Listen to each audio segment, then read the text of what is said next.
오늘 우리에게 주시는 하나님 말씀은 히브리서 2장 1절부터 4절까지 되겠습니다. 제 성경으로 신약성경 353페이지에 있습니다.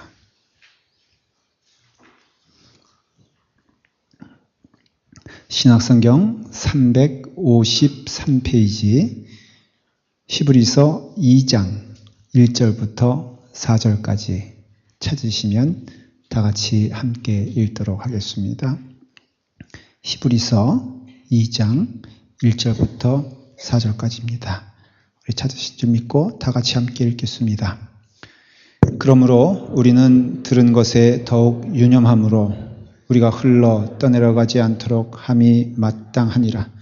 천사들을 통하여 하신 말씀이 견고하게 되어 모든 범죄함과 순종하지 아니함이 공정한 보응을 받았거든. 우리가 이같이 큰 구원을 등한히 여기면 어찌 그 보응을 피하리요. 이 구원은 처음에 주로 말씀하신 바요.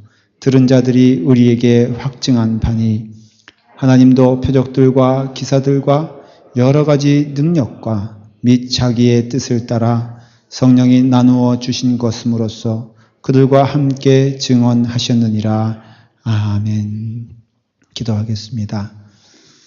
오늘 우리에게 큰 구원을 허락하여 주셔서 예수 그리스도로 말미암아 구원받아 이 자리에 초대되어 함께 예배드리게 하시니 감사합니다. 하나님의 말씀 우리가 들을 때 그 말씀에 우리의 마음 문이 열려 은혜 받게 하시고 변화되게 하여 주시옵소서. 예수님의 이름으로 기도드리옵나이다. 오늘 말씀의 제목이 큰 구원을 등한히 여기지 말라 하는 말씀으로 은혜를 나누기를 원합니다. 저희 집에서 교회를 오려고 하면은 조그만 산을 넘습니다. 한 각도로 보면 한 30도에 되는 길을 이렇게 쭉 올라가 있지만이 이제 정상에 서고 거기서 보면은 다 우리 이제 그 시가 보이는 그런 이제 산으로 내려가게 됩니다. 주일날 되면 특별히 아침에 제가 아침 좀 일찍 오면은 늘 만나는 사람들이 있습니다. 부지런히 뛰는 사람들이에요. 근데 그 뛰는 사람들 보면은 어떤 사람은 저 사람은 참 뛸만하다. 그러니까 몸도 이렇게 뛰는 자세가 날렵하고 그리고 무엇인가 이렇게 가볍게 뛰어서 그런 사람이 있는 반면에 많은 사람들은 목숨 걸고 뛰는 사람들이 많습니다. 여기도 꼭 뛰어야 되는데 안심하고 안 뛰시는 분들이 있으신 것 같은데요. 열심히 뛰는데 정말 옆에서 보기에 안쓰러울 정도로 혀는 다 앞으로 나와 있고 다리는 끌려가는 건지 뛰는 건지 모르겠고 하여간 내가 옆에서 보기에도 숨이 막 그냥 같이 이렇게 할 정도로 막 그렇게 그냥 정말로 사생으로 뛰는 사람들을 보게 되면 태워주고 싶어요. 옆에서. 근데 이제 갑니다. 신호등 딱 대기하고 있다가 가면은 저기에서 이제 뛰는 거 보면 제가 쭉 지나보면요.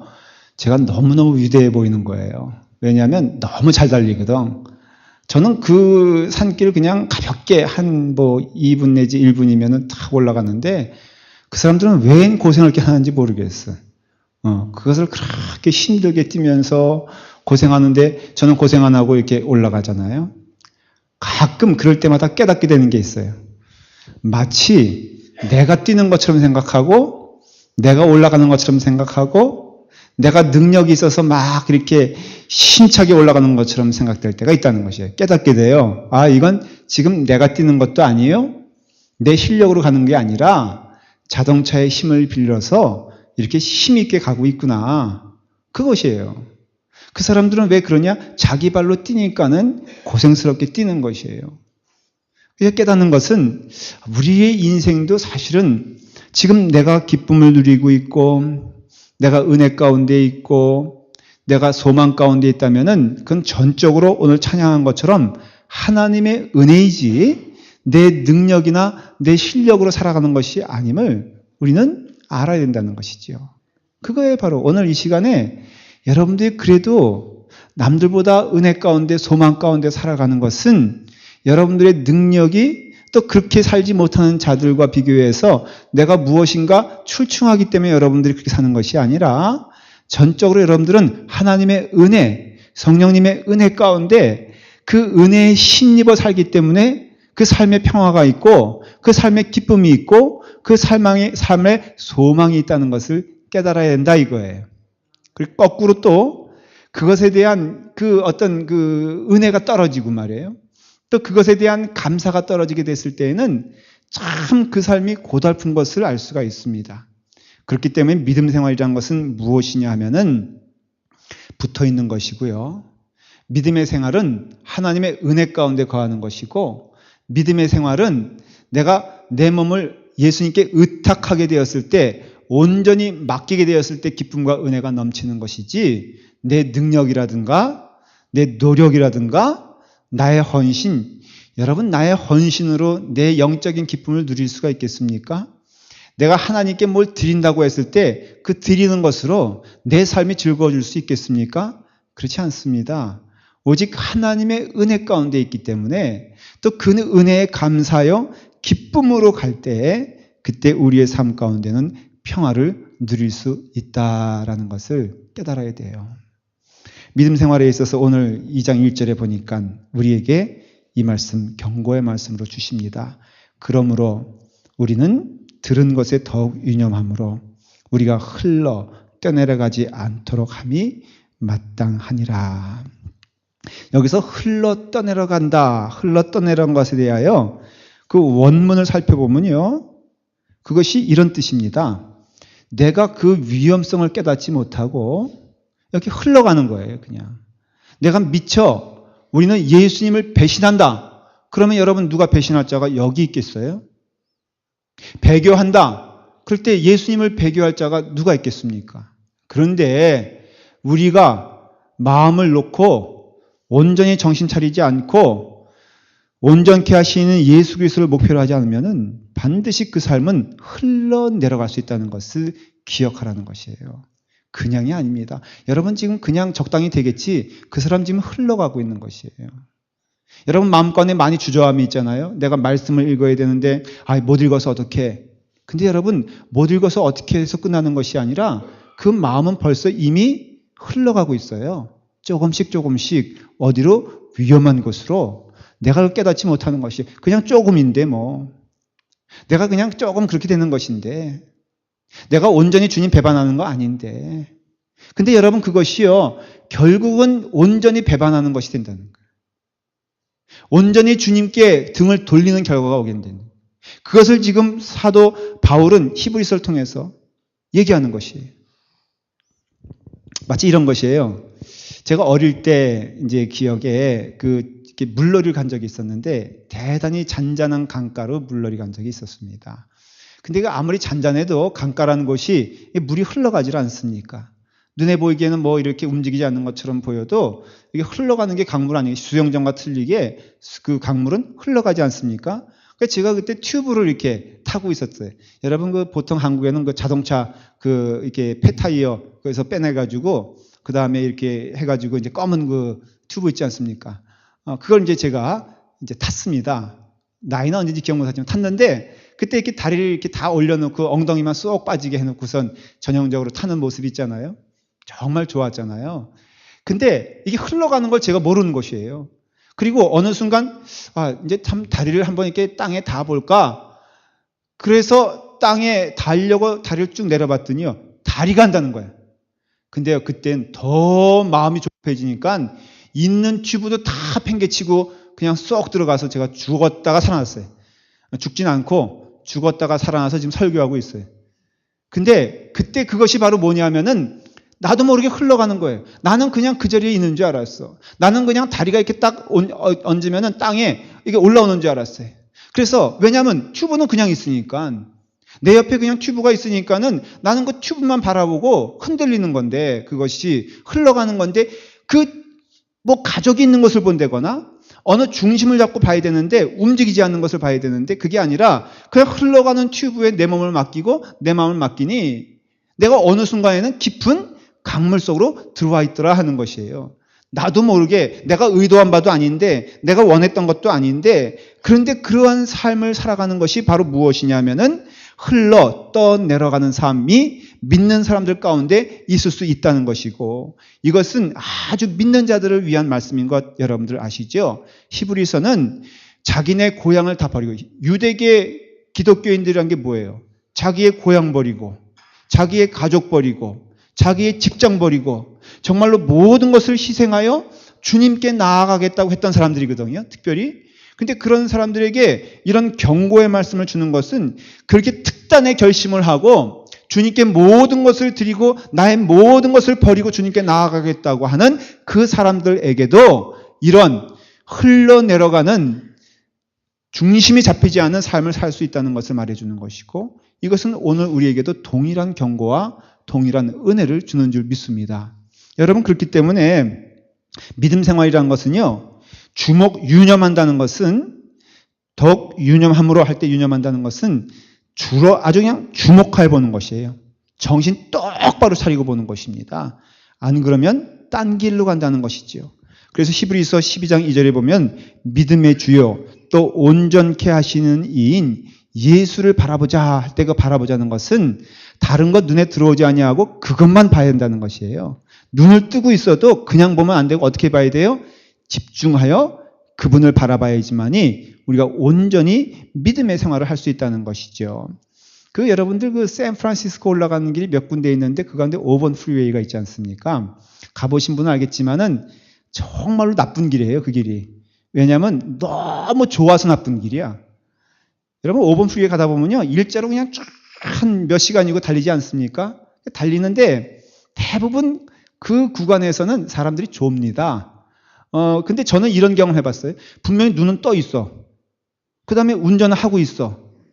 그런데 보이는 것도 보여. 그런데 여러분 사람이 잘 수 있어요, 없어요? 잘 수 있어요. 제가 경험해봤어요. 눈을 떴는데 아무런 의식이 없어.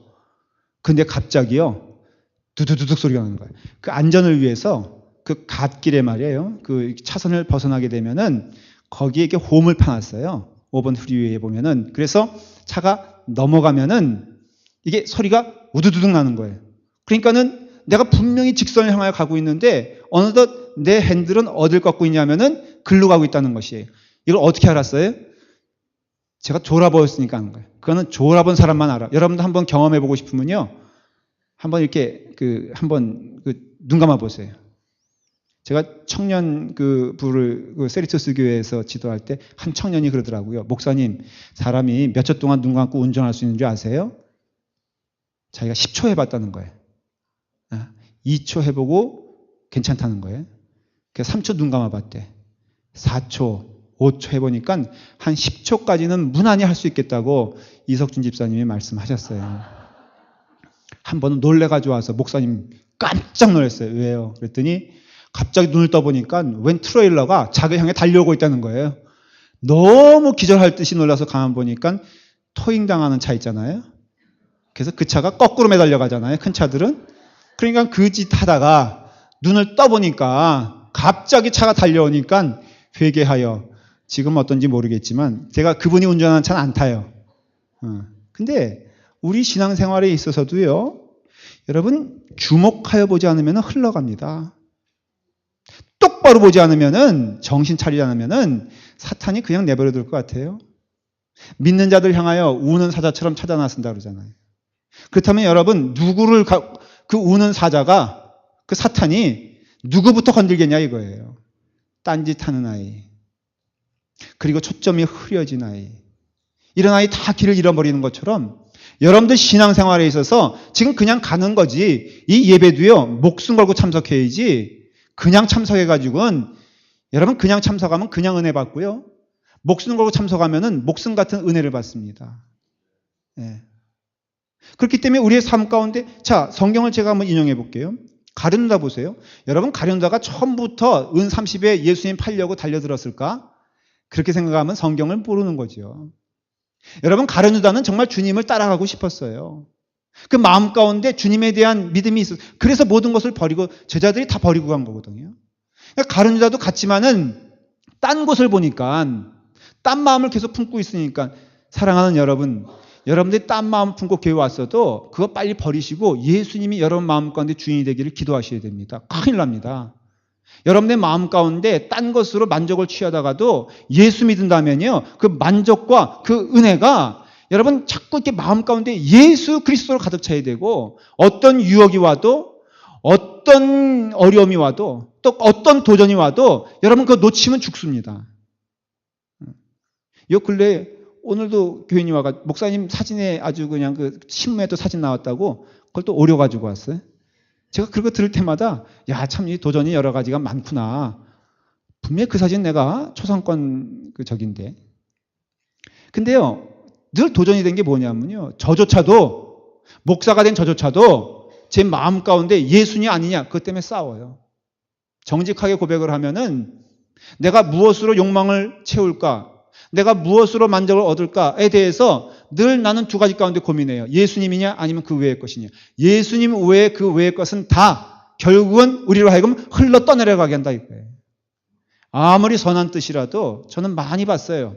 아무리 좋은 뜻을 시작했더라도 구제, 여러분 성심을 다해서 주님을 따라간다고 하면서 결국은 그 선한 뜻이 그를 무너뜨리는 것 전 많이 봤습니다. 여러분 교회 안에서도 선한 뜻으로 무엇인가에 대해서 열심을 내는 그 경우가 있잖아요. 조심하셔야 됩니다. 왜냐하면 그 초점이 주님께 향하여 있지 않으면요, 가룟 유다 같이 된다니까. 그 처음은 선한 뜻으로, 그 처음은 주님을 집중하여 바라봐도 어느 순간 조금씩 가룟 유다 마음 가운데 처음부터 예수님 적대하는 마음이 있었겠어요? 아주 조금이었겠죠. 무엇인가 자기 마음에 들지 않는 게 있었겠죠. 그렇지 않겠어요? 그 마음 가운데 조금이지만은 무엇인가 마땅치 않은 것이 있었겠죠. 근데 그것이 하나 쌓이고 두 개 쌓이다 보니까는 실망, 모든 관계도 마찬가지예요. 목사와 성도와의 관계도 마찬가지고요. 성도와 성도와의 관계도 마찬가지고, 인간과 인간과의 관계도 마찬가지고, 처음부터 어긋나는 것이 아니라 아주 조그만 것에서 어긋나서 결국은 걷잡을 수 없는 무서운 물결처럼 밀려올 때가 있다는 것을 깨닫게 되었을 때, 여러분의 삶을 늘 살펴보아 유념하여 지금 나는 어느 곳으로 가고 있는지, 나는 이 예배를 통해서 무엇을 통해서 만족을 얻는지, 나의 삶의 즐거움의 원인은 무엇인지, 나의 골은 무엇이며 나의 삶의 방향은 어디로 가 있으며, 내가 매일 하나님의 말씀과 기도를 통하여 내 삶의 양식을 누구로부터 얻고 있는지에 대한 점검과 확인이 필요하다라는 거예요. 믿음 생활은 어느 때까지?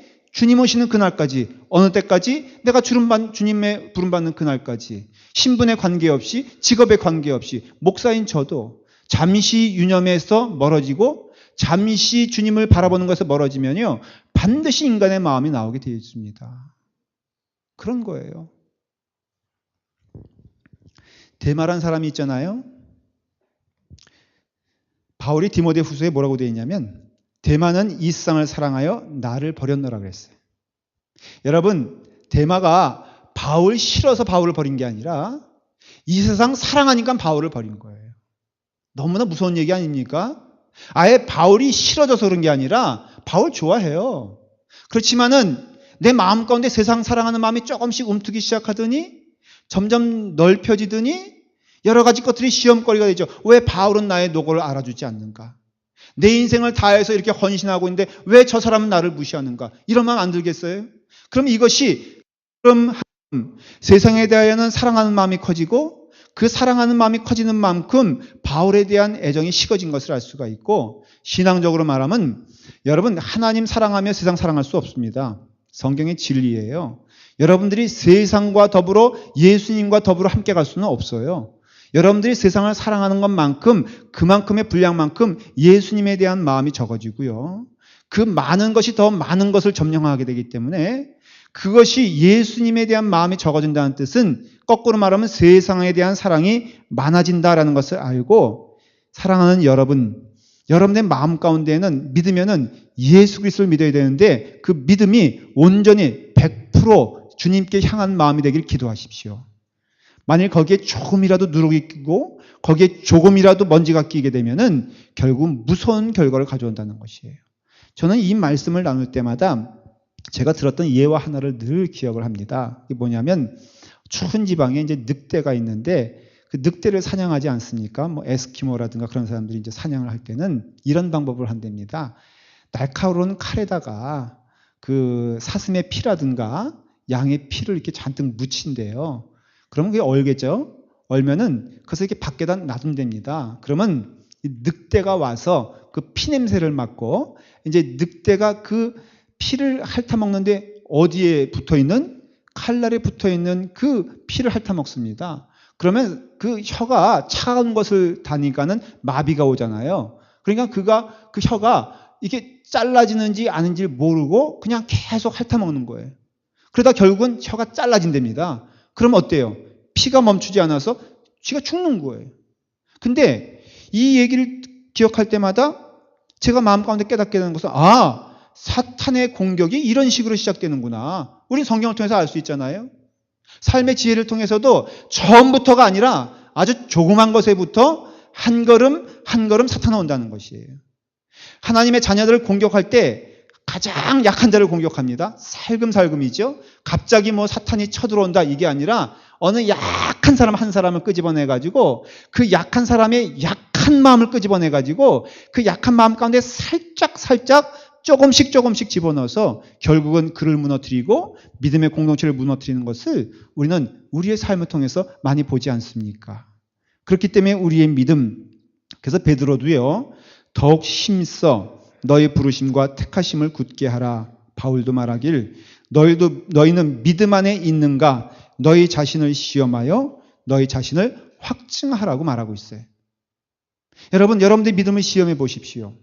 지금 여러분들의 믿음이 여러분들의 삶 가운데 가장 중심에 있습니까? 예수님이 여러분 삶 가운데 중심에 있습니까? 라는 질문에 지금 히브리서는 전체적으로 그걸 질문하고 있는 거예요. 멜기세덱보다 더 큰 대제사장이신 예수 그리스도, 그분만이 오직 유일하시다는 거예요. 경배를 받기에. 그리고 11장 12장에 나오는 믿음의 주요 온전케 하신 이 예수를 바라보자 하는 믿음의 증인들이 다 무엇을 보고 왔느냐? 오직 예수 그리스도만 바라보고 왔다는 것이, 이게 히브리서의 가장 중요한 그 우리에게 주고자 하는 메시지예요.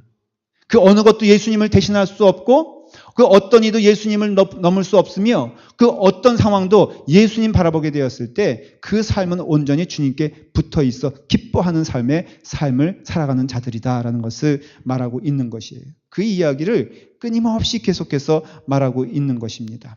저는 J.C. 라일이라는 목사님의 얘기를 좀 인용할게요. 저는 수고 없는 영적 소득은 없다는 저의 신념을 선언하기를 조금도 주저하지 않습니다. 저는 신자가 성경 읽기와 기도, 주일 활용에 노력을 기울이지 않고 상당한 거룩을 이루기를 기대하느니 차라리 밭에 씨를 뿌리는 것으로 만족하고 추수 때까지 전혀 돌보지 않는 농부가 농사에 성공하기를 바랄 것입니다. 너무 정확한 얘기 아니에요? 밭에 씨를 뿌려놓고선 그냥 있으면 수확이 되겠거니 어떻게 수확이 됩니까? 잡초를 걷어내야 되고요. 밭고랑을 만들어줘야 되고요. 물을 대야 되고 그 다음에 또 벌레가 있으면 그것을 제거해야 되는 그런 수고 없이 열매가 맺어지지 않는다는 것을 말하고 있는 것이에요. 그러니까 우리의 삶 가운데 여러분 어제 구원받았습니까? 오늘 그 구원이 여러분 가운데 유효할 줄 믿습니다. 그러나 신자는요, 구원의 꽃이 피기를 기대해야 되는 것이에요. 그를 모르는 이가 내 모습 이대로 날 받아주시옵소서. 그 말도 진리이지만은 그러면 그를 아는 우리는 어떻게 해야 되느냐? 그를 아는 것을 통해서 하나님께 영광 돌려야 되는 거 아니에요? 성경을 읽을 수 없는, 그래서 눈이 없는 자들에게는 하나님 뜻것을 받아주신 걸 믿지만은, 그러나 눈이 있어 볼 수 있어 읽을 수 있는 자라면은 하나님 말씀 읽고 은혜를 받아야죠.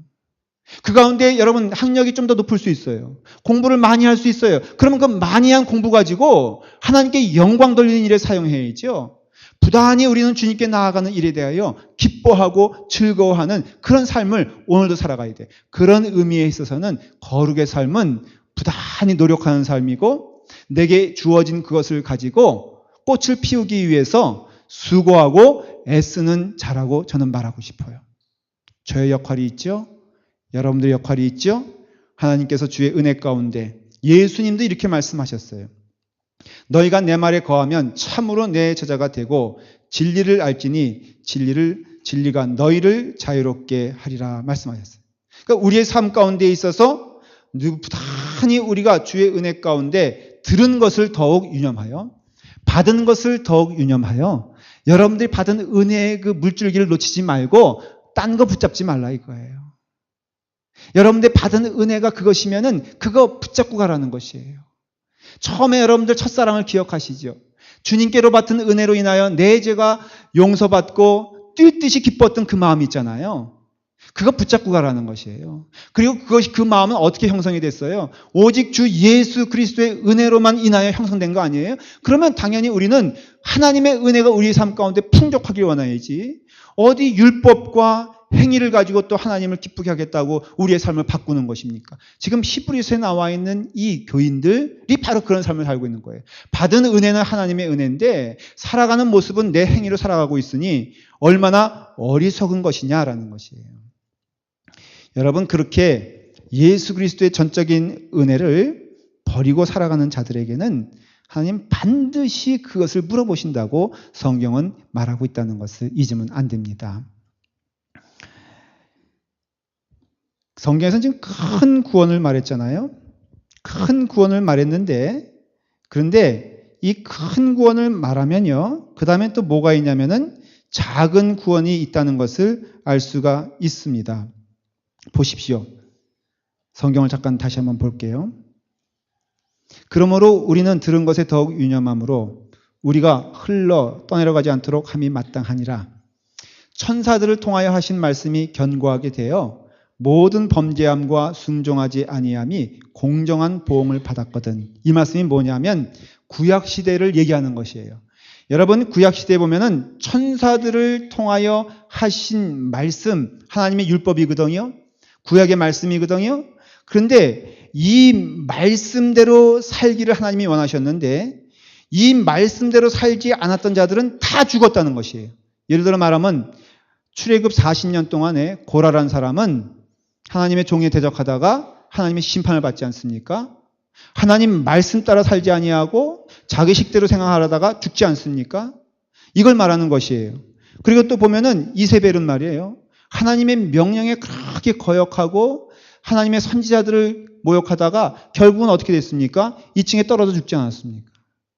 이게 뭘 말하냐면 하나님께서 우리에게 말씀하실 때, 하나님께서 우리에게 은혜를 주실 때 그거 붙잡지 아니하고 가면은 그러면 결국은 어떻게 되냐면은 공정한 보응이라는 것은 하나님의 심판을 얘기하는 거거든요.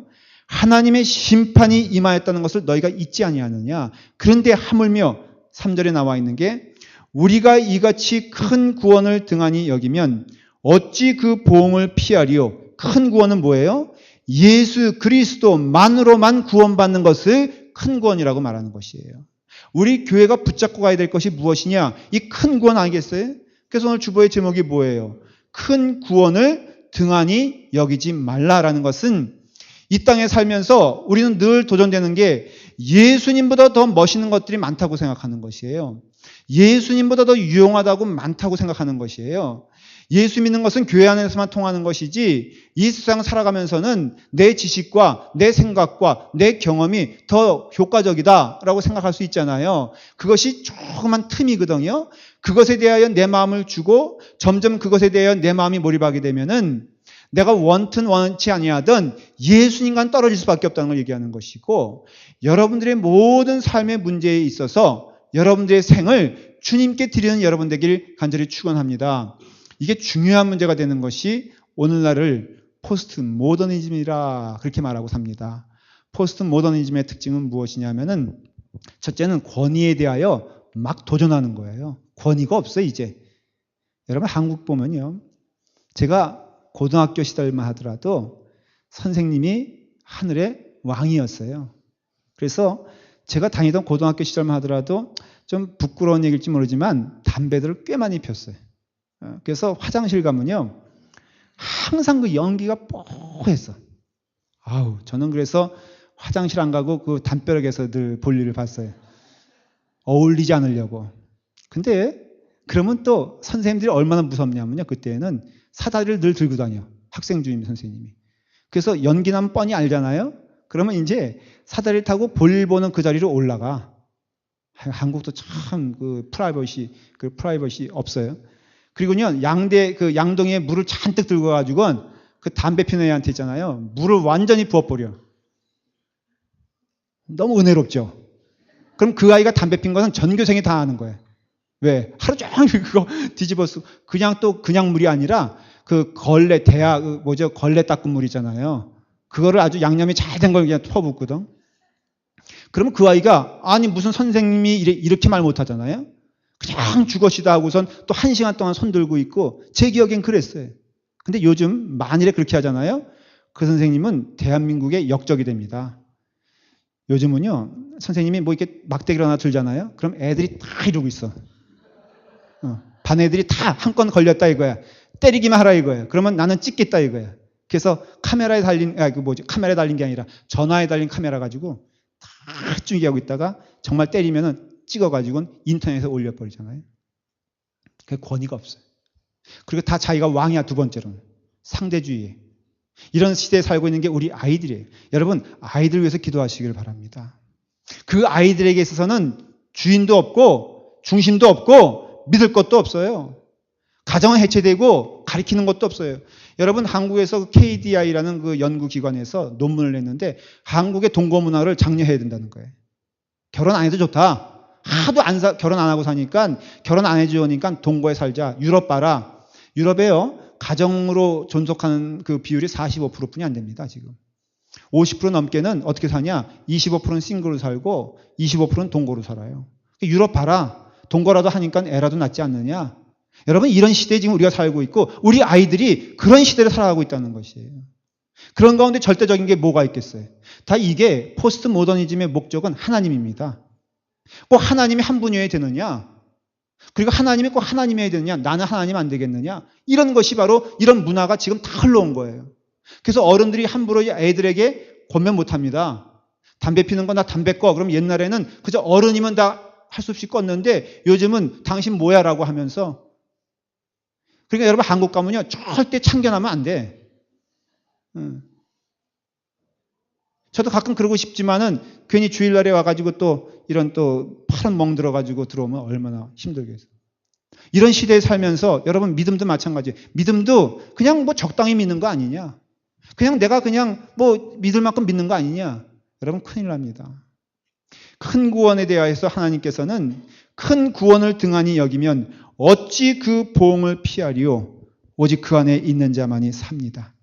들은 것에 유념하여, 배운 것에 유념하여, 받은 것에 유념하여 내게 있어서 꼭 붙잡고 가야 될 것이 무엇인지 아는 것은 축복의 지혜인 줄 믿습니다. 여러분들이 목숨 걸고 지켜야 될 것이 무엇인가 아는 것은 복된 것입니다. 그것이 예수 그리스도가 돼서 그 안에서 살아갈 때만이 안정과 은혜가 넘쳐요. 여러분, 이 땅에서 결코 무너지지 않고 움직이지 않는 것은 오직 예수 그리스도만이 존재합니다. 주는 그리스도시요 살아계신 하나님의 아들입니다 라는 고백. 여러분, 베드로 위에 교회 세운 게 아니에요. 베드로의 고백이 아름다워서 교회 세운 것이 아니라 베드로가 하는 고백의 내용 가운데 교회를 세우신 거예요. 그러니까 만일에 베드로가 그 중심이라면 그 다음에 금방 배신한 베드로, 우리가 어떻게 믿고 쫓아갈 수 있겠습니까? 교회 안에서도 우리가 무슨 신앙으로 살아가냐면은 주는 그리스도시요 살아계신 하나님의 아들이십니다 라는 신앙 고백 위에 우리의 믿음이 서 있어야지, 그 고백을 하는 사람 위에 서 있으면 안 돼요. 하나님 외에는 다 움직이는 것이요, 회전하는 그림자도 없으시고 높고 낮음이 없으신 분은 오직 하나님 한 분이시라 이거예요. 예수 그리스도이시기. 그렇기 때문에 우리의 삶 가운데 아주 분명히 은혜 가운데 고백해야 될 것은 나는 무엇을 붙잡고 가느냐? 예수 그리스도 붙잡고 간다. 그리고 내가 유념하는 것은 무엇이냐? 예수 그리스도께 떨어지지 아니하고 딴 데로 흘러가지 아니하고 틈틈이 점검해 봐야죠. 금요 집회 성역 공부를 통해서 점검을 해봐야죠. 기도 시간을 통해 점검을 해봐야죠. 무엇을 점검합니까? 나는 지금 올바른 기초 위에 서 있는가? 나는 지금 올바로 그 길을 가고 있는가? 나의 기쁨의 원인은 무엇인가? 나의 즐거움의 원인은 무엇이며 나의 평화의 원인은 무엇인가? 그것이 예수 그리스도가 아니라면 여러분들은 속고 있는 것이요, 잘못된 길을 가고 있는 것입니다. 주의 은혜 가운데 올바른 길 가서 주님의 축복 가운데 영생 누리시는 여러분 되길 간절히 축원합니다.